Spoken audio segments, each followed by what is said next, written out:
I think the secret success sort of lies largely in the off season. We had a difficult season last year. We got into a bit of a rut. We had a lot of young players in the squad. Confidence was drained, so I think we took time to reflect in the off season. Both myself and Phil Gosselin, backs and skills coach, and the hard work and dedication of the players during pre-season.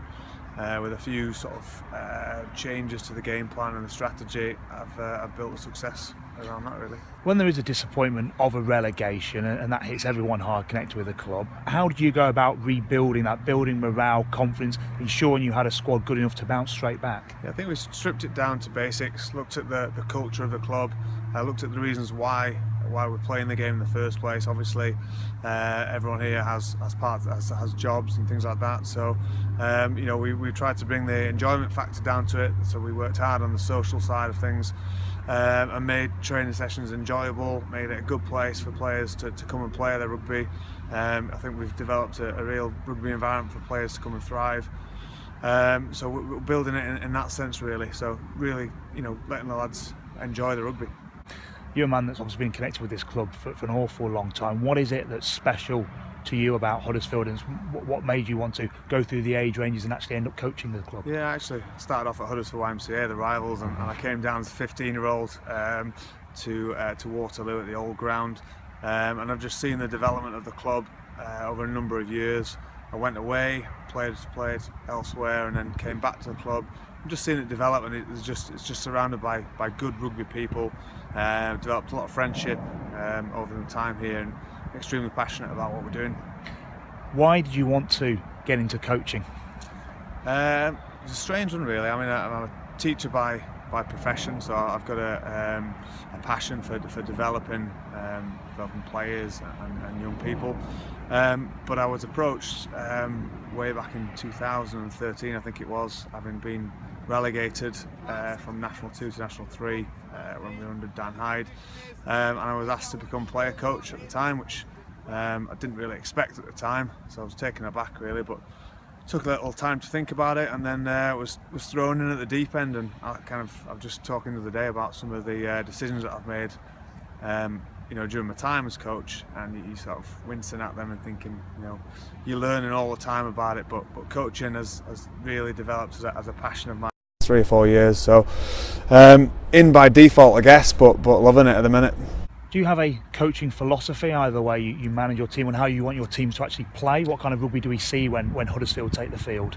I think that the players, I'd like to think the players are extremely passionate about the way they play. They play for the club, but we're based on a set piece, strong set piece. We worked hard in the off season on the scrum and line out to provide that platform that we didn't have last season. But then, this season we've developed, when it's on to play in the wider channels, we've got threats pretty much all across the back line, the Brandon Conways, the Tom Owens, and we've got exceptional halfbacks. Chris Bell has been outstanding this year as a 20-year-old lad. He's kicked goals from all over. So we are built on a heavy, strong set piece, but we have the ability to move it at pace when it's on. Going towards the business end of the season, nothing guaranteed as yet, but fingers crossed you'll see it through and get promoted. I know you've experienced it before, but what would it mean to you to get that team back up there again? I think this would be sweeter than ever. The fact that we were relegated last year, huge challenge. I was grateful that the club stuck by me. It would have been quite easy to change the coach at that time, but they stuck by me. And the players that have come through, they've worked incredibly hard. It would mean everything to me. Make big sacrifices on a personal level with my family.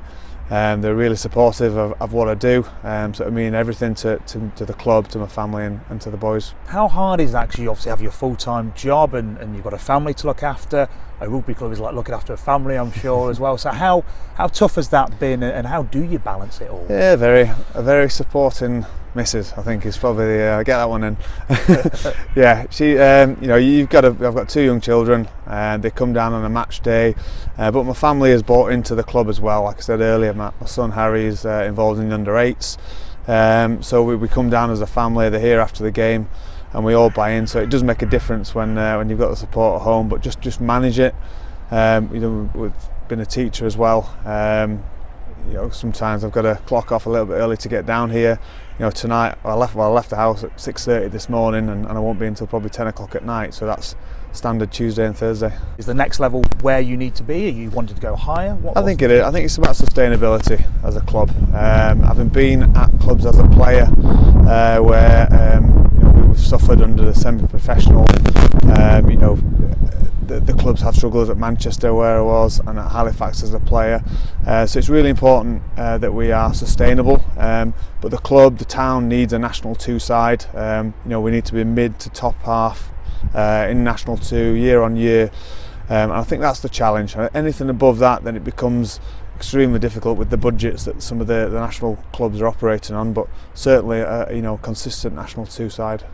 Man that has Huddersfield at heart, what would you say to anyone that would be thinking of getting involved in this club, whether it's to play at a level, whether it's to bring your children down to play in the junior section, to sponsor the club? Why should people get involved? It's a fantastic place to be associated with. You come down on a match day, we were just saying before, I think there's close to 200 meals, pre-match on Saturday. There's a real buzz and enthusiasm going on a match day, but it goes beyond that. We're playing a good brand of rugby.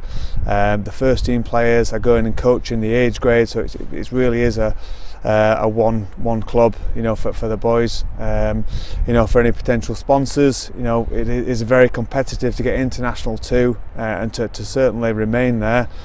We operate on a semi-professional basis. We're not hiding away from that. So we do need a National 2 budget to go alongside that. So it's a fantastic place. Look around at the facilities. The pitch is in amazing condition, down to Mark and his ground staff this year. We've got all the training pitches on the other side, but it's an amazing place to come and play rugby and to be part of it, really.